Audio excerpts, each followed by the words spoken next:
ẹ̀yin èèyàn wọ́n ní orílẹ̀-èdè Amẹ́ríkà fẹ́ pín Nàìjíríà sọ́nà mẹ́ta ẹ gbọ́ ṣé lóòótọ́ ni ẹ wò ó fọ́nrán kan ni mo rí o tí mo bá yín gbé wá ẹ dákun dábọ̀ ẹ súnmọ́ bí ẹ bá wọn nǹkan fìdílé tàbí kẹ fìdílé nǹkan kẹtún wá fetí gbéyàwó ọ̀rọ̀ wọ́n ní wọ́n ti fẹ́ pín Nàìjíríà sí mẹ́ta o àwọn orílẹ̀-èdè Amẹ́ríkà ọ̀rọ̀ yìí gbẹnu tán ó lékenkà bẹ́ẹ̀ náà ló pakasọ wọ́n nítorí pé kí ni àwọn Islamic jihadists àwọn bandits tí ń ṣọṣẹ́ káàkiri àwọn tí ń bẹ lókè ọya lọ́hùn wọ́n ní wọn ò fẹ́ gbà rárá bí ti ń wò ọmọ kan pín Nàìjíríà sí mẹ́ta wọ́n ní wọn ò fẹ́ gbà pé wọn ò fọwọ́ sí wọ́n ní kí ni àǹfààní tí wọ́n rí jẹ́ ń bẹ̀ torí pé gbogbo nǹkan ò fẹ́ wọ̀ mọ́ báyìí pé ó kúkú bẹ́tà kí gbogbo wa ká máa lọ lọ́tọ̀ọ̀tọ̀ káwọn Yíbò lọ lọ́tọ̀ káwọn Yorùbá lọ lọ́tọ̀ káwọn àwọn Haúsá náà kí gbogbo wọn pínyà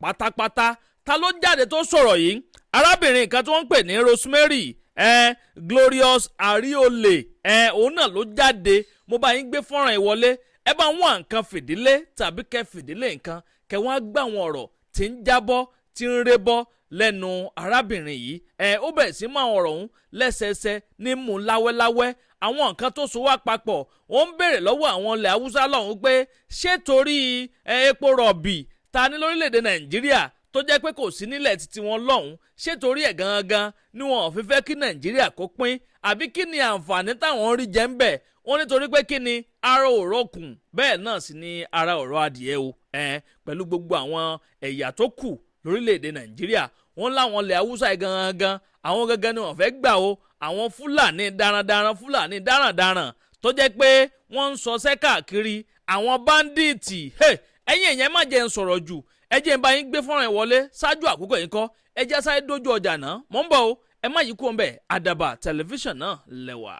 èwo ni ká jòkó sáàrin èrò ká máa gbẹ́ra àbí kí ìdí ó máa yún ni. kòró má gbọdọ̀ mọ́bìnrin lábẹ́ ó ti máa yún. kóbìnrin ó fẹ́ tọ̀ kó múnira dání. látàrí kòkòrò abẹ́. kéwo kékeré ó máa súyọ ọdún nǹkan ọmọ obìnrin. kọ́kọ́ ẹni sọ pé ó yẹ kó dìrònú. látàrí kòkòrò ojú abẹ́ tí bóbìnrin jà. ìjẹ́ kó gbádùn ìbálòpọ̀. Glutathione natural capsule ti dé. láti kojú gbogbo kòkòrò ojú abẹ́ obìnrin. Glutathione jẹ́ òògùn tí a fi ewé àtegbò pèlò. láyìíká tó mọ́ tónítóní. gbogbo kòkòrò tó ń bà tọ́ ọkùnrin jẹ́ lára obìnrin. tó wà nínú ẹ̀jẹ̀ pátápátá. ni Glutathione ń bá jà. kí nǹkan oṣù obìnrin ó máa ṣe ségesège kì í ṣojú lásán. iṣẹ́ ọwọ́ kòkòrò inú ẹ̀jẹ̀ ni. kóbìnrin ó bọ́ṣọ kábíọ́pùtì. kò yóò dúró wò. má jẹ́ kí àìsàn tó ògùn léwu. kó pa ọ́ dànù. ó yá yára ṣàṣà. kó pe nọ́mbà yìí. láti ọ̀dọ̀ àkókò Glutathione tiẹ̀. 0906-866-4147. lẹ́ẹ̀kan sí 0906-866-4147. òpin ti dé bá gbogbo vaginal infection. káti ọwọ́ bọ abẹ́ ká máa yún ti dópin. kí ọmọ má dúró lára obìnrin ti dìgbàgbé. tó bá ti gbé Glutathione natural capsule lura. àjọ tó ní ṣe pẹ̀lú òògùn lórílẹ̀‐èdè Nàìjíríà ti fòǹtẹ̀lù. ó yá gbé e lura kí gbogbo àìsàn inú ẹ̀jẹ̀ dìgbàgbé. Vectocin natural Glutathione capsule. ọ̀gá fún gbogbo àìsàn ojú ara obìnrin. America want to divide Nigeria. The northern leaders are crying. They are yelling, saying that they will not allow it. Why won't you allow it? Is it because of the oil? Or is it because you won't be able to grab lands anymore? You won't see people to buy? You won't see people to kidnap? Or your headsmen will not see young girls and women to forcefully enter and then destroy their farms and cause havoc in the country with your wickedness that you all have been watching over the years without saying anything or doing anything to put an end to the idiotic behavior of your people over the years? Why is it that you don't want Nigeria to divide? The union is no longer effective and it's not working. It's not favoring you guys, neither is it favoring us. Because all you guys have been doing, the Fulanis and the Muslims in the north, the wicked ones, all you guys have been doing is to buy Christians. Blasphemy. Those nonsense, jihadist, rubbish Sharia laws that you people have been practicing, you are now gradually pushing it to us. Not too long ago, someone's house was taken in Abuja, saying it's Sharia law. You guys are sick in your brains. You are sick. Now they want to divide Nigeria. You people are crying. They should divide the country. We are tired of you people. We are tired of the north. We are tired of the Northernland. You are too aggressive for us. You people don't want to progress. You don't want to advance. You don't want to invent. You don't want to move forward. You just want to be on a standstill.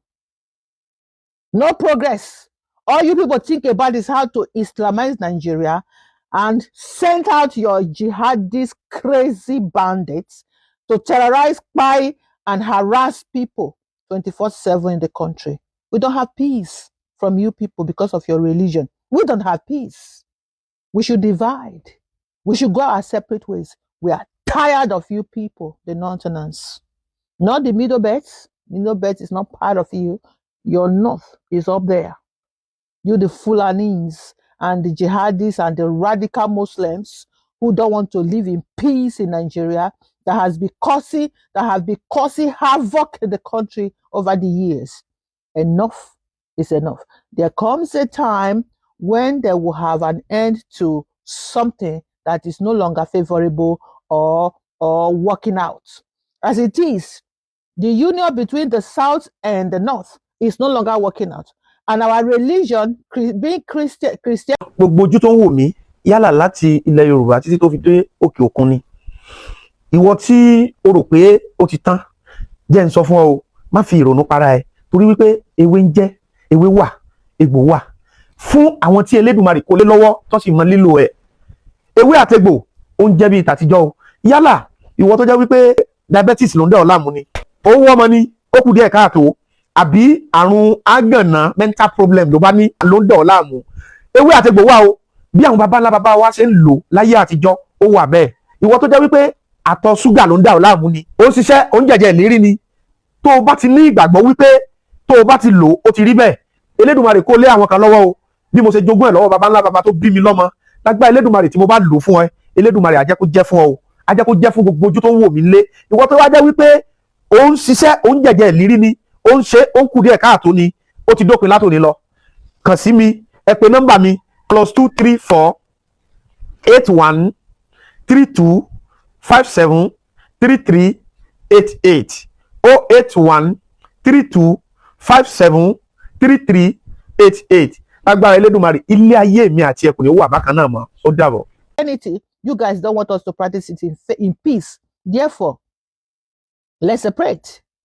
Let's separate. You be yourself and live your Afghanistani lifestyle. Nobody's troubling you. And start having children, marry 20 wives, filling your street with children who are not going to school. All you people have over there are beggars. Live your life. Let us divide. You guys can live your lives and let us live our lives. We are not going to continue like this forever. You guys should know that, because the world as it is today is not like the way it was in the 70s, in the 80s, in the 90s. The world is exposed. Basically, the world now is one global village.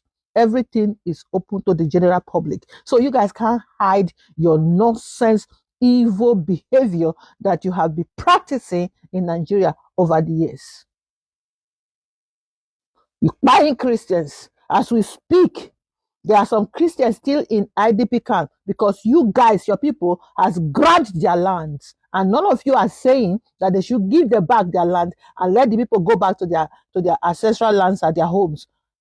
How many of you advocating for that? But you are out there saying that they should not develop. Is it because of the oil? You people have resources in your place. Go and use those resources, your gold and your minerals. Go and use that to survive. And your cows, use them to survive and leave us alone. We want to move forward and we want to, in fact, God Almighty, please let this bill reach Donald Trump's table and let him act on it and divide Nigeria so that we can run away from these stupid Northerners that have been troubling our lives and our peace over the years. In the name of Jesus Christ, I pray. Amen. And I go learn the hard way. Since you people don't want to give Nigerians peace, you guys will learn the hard way. Enough is enough. So I thought to share this. God bless. Ẹ tún káàbọ̀ padà yẹn yàn mí ọ̀rọ̀ lẹ ti gbọ́ yìí mo lérò pé ti gbọ́ gbọ́ àlàyé ọ̀rọ̀ tí arábìnrin Rosemary yìí tó ṣe nínú fọ́nrán ilé tí ẹ ṣẹ̀ṣẹ̀ wò tán yìí bó lẹ ṣe rí sí abẹ́rẹ́ pé ó lágbára díẹ̀ ẹ wo bó ṣe bẹ̀rẹ̀ sí ń sọ̀rọ̀ sáwọn Haúsá páwọn Haúsá ẹ̀ gangan àwọn Fúlàní àwọn gangan ní ó fẹ́ kí Nàìjíríà yìí kó pín bẹ́ẹ̀ sì ló ní pé wọ́n ń ṣekú pa ọ̀pọ̀lọpọ̀ àwọn kìrìsìtẹ́nì, wọ́n ń pa àwọn èèyàn nípakúpa, wọ́n ń sọsẹ́ bó ṣe wù wọ́n. Ìgbà wo la tún fẹ́ ṣe lè dà nítorí Ọlọ́run? Kí ni ọ̀nà àbáyọ? Kí ni solution sí gbogbo rògbòdìyàn tó wà ńlẹ̀ tó yẹ pé ìjínigbé lọ́tún, ìjínigbé lọ́sì, tábà sì ní ká wò ó dáadáa, àwọn tí ń bẹ lókè ọ̀yà lọ́hùn náà ni wọ́n ń ṣiṣẹ́ yìí jù. Kí ni nǹkan tẹ̀yìn rí sọ̀rọ̀ yìí? Ṣé kí Nàìjíríà pín ni àbí kájọ máa wà ní ìrẹ́pọ̀? Torí wọ́n ní àwọn tí ń bẹ lókè ọ̀yà pé wọ́n ò fẹ́ àlàáfíà o, gẹ́gẹ́ bí arábìnrin Rosemary bó ti ṣe sọ. Ẹ wo, ẹ má jẹ́ ń sọ̀rọ̀ jù nílé jù báyìí lọ lórí ilé tí a mú wá fún yín lónìí. Ẹ jẹ́ darapọ̀ ní abala rẹ̀ wúsí, kẹ́ ẹ bá mi comment, kẹ́ ẹ máa like, kẹ́ ẹ sì máa bá wa pín fọ́nrán yìí káàkiri lógúnlógún, lọ́gbọ̀nlọ́gbọ̀n, kó bàa lè kan ọ̀pọ̀lọpọ̀ àwọn èèyàn lára. Ẹ ṣeun tẹ́ ń gbọ́ wa, ẹ kú kalẹ̀. sí tí òṣogbo rẹ̀ àfi téèyàn bá wá ó sì lè ṣàyẹ̀wò nípa ọ̀rọ̀ ara rẹ̀ ó lè mọ bí gbèsè ayé rẹ̀ ṣe wà. irú eléyìí ní ìsìn nǹkan fún ṣúgà tí ṣúgà fi máa lọ pátápátá lára èèyàn. ìtọ̀ ṣúgà. bẹ́ẹ̀ ni irú eléyìí ní ìsìn oògùn fúnpá gíga ni, kò sí ọdún tó bá ti lè wà lára rẹ̀ béèrè fún. ní hypertension. bẹ́ẹ̀ ni oògùn rẹ̀ ní. eléyìí àìsàn kan ṣe mí, mo wá jí lóru, èmi èsùn tilẹ̀ fi mọ́ ń yájú kalẹ̀ ní kedere, ara wà ń ro mí, ojú mi wà ń ṣe vì, òrìn kan wà ń rìn mí mọ́lẹ̀ lórí kíní tó bá ti bẹ̀rẹ̀ sí ní gba àgbo yìí tó mú aburú kankan tó ṣẹlẹ̀ sí ọmọ. kódà ó lè mú jọmọ àgbàlagbà tó jọmọ kékeré lọ, òǹgbò lọ́mọ jí tọ́mọ jí dìde, ẹsẹ̀ àtẹ́lẹsẹ̀ ń tà mí, kíní kan rìn kí ara mi orí mi wà ń gbá yìí. tó bá ti bẹ̀rẹ̀ sí ní gbà ó ti wọnú ogun, gbogbo tí bá jẹ́ láìsàn ara tí bá ń bẹ lára. ṣé rí eléyìí ọṣẹ atúndè ni, kò sí rúdè tó bá lè wà, òun lálàá lójú oorun pọ̀ ń jẹun ni o, òun bóbìnrin sùn lójú oorun ni, ẹlòmíràn ti mọ̀ pé kóun mọ bóbìnrin sùn lójú oorun, wọ́n fi ń gbá sì kí èèyàn ni. wọ́n fi bó ti ní tẹ́lẹ̀ òun tán òun ní padà ní mọ́, bó sì tí ní ọmọ ilé ni òun tán òun ní bá. nǹkan burúkú ni ọ̀sẹ̀ àtúndé ni, tẹ́ bá ti bẹ̀rẹ̀ sí ní ìwẹ̀ ẹ̀ ń forí kó jàǹkáwọ̀ ni, ẹ̀ ń rìn lọ́bì kan nǹkan kan kan yín lórí ni, ẹ̀ ń sùn nulẹ̀ ẹ̀rù ń bà yín, ẹ̀ ń gbóhùn èèyàn, tẹ́ bá ti bẹ̀rẹ̀ sí ní ìwẹ̀ ogun ti ṣẹ́ nílé ayé yín. ṣé rí eléyìí ìpara àánú ni, kò síbi tó bá dé ayé ọmọ láàánú rẹ ni. ẹlòmíì owó ọ̀sùn sùsùn pa àánú rẹ sì ń ṣeun, nítorí bá fẹ́ lọ béèrè bóbìnrin ń lo ọkọ rẹ̀ ọmọ sí dáadáa sí nǹkan àánú ni. ẹ wá rí eléyìí ọ̀sẹ̀ ṣe mí kó kú ni, dèdè tó bá rò náà ni, kò sí nǹkan kan. kò bá àlọ́kọ̀ ní ọ̀pọ̀ bọ́ bá ti ń wẹ̀ ní ọ̀pọ̀ àwọn náà, kò bá ní kinní kan, gbogbo tó bá ṣàtìrò sí ọ kì í ṣe pé olówó ni mí mo ti ní tán kọ́, ó ti ní tán kọ́, ó ṣe rẹ́mi gúngùn lórí ayé rẹ ni. so èèyàn máa fi nǹkan jà, èèyàn máa ní nǹkan jà ńlẹ̀ ni, èyí ó fi nǹkan jà bí ìgbà téèyàn ní mọ́tàgbà mọ́lẹ̀. níjó ní inú wọn wọlé pásítọ̀ kan, wọ́n yìn mọ́ gbàràrà ìbọn ọ̀ràn, àwọn sì ti fojú pé pásítọ̀ ni, tí wọ́n rò tí wọ́n fi lọ́ọ́ bá nu gbà pásítọ̀ òkè pásítọ̀ bò wọ́n sì yìn mọ́ ìbọn ọ̀ràn. ẹ wálé ayé kalẹ̀ rí ilé ayé gbé, kò sí tí ò sóògùn rẹ̀, gbogbo tó bá ti fẹ́ kó pè mí, ìlú Ọ̀yọ́ Aláàfin mọ wà, pè mí sórí nọ́mbà mi 08059856632 08059856632. àràgbé nílé ayé bẹ́yàn bára ayé gbé wọn ní dé ogbé o, gbogbo èèyàn kì í sì máa lógo, wọn ó rògo fáwọn kan ni o, bọ́rọ̀ ṣe rí ni.